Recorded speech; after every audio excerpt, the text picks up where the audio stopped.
There's been over 1,000 reports from old newspapers, journals, Smithsonian records of this ancient race that they keep finding hundreds, if not thousands, of reports of going back into prehistory all around the world. Giants, some with double rows of teeth. This seems to be quite a popular subject at the moment. I'm not sure why. I'm not even sure why I'm kind of fascinated by this. One of these subjects which is kind of like a suppressed part of our history. When you take your child to a doctor, even though it's a doctor that you know very well, they don't know your child as well as you do. If you're concerned that your child is ill and you think that you're not getting the right response to your concerns, then you have to go back and try and get a different response or get a reassurance.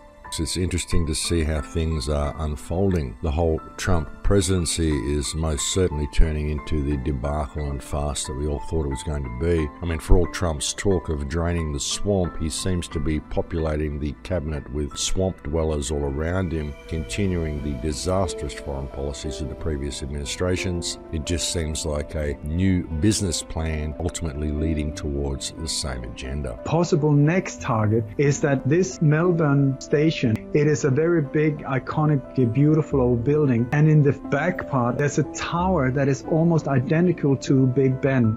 I would say in this program it's good to point it out now. It's February the 21st. Should there be a hit against Big Ben, then let it be known that this was pointed out beforehand. What brought me into this field is anger. Anger at our institutions that are not doing their jobs. While all the way we have been thinking that these institutions we pay for do their job, so we were at ease. It started in '84 when a little boy disappeared in the center of Brussels. He was 6 years old. I had a child of that age and I was wondering, how do people deal with this when their child just disappears at 4 o'clock in the afternoon and there's no trace?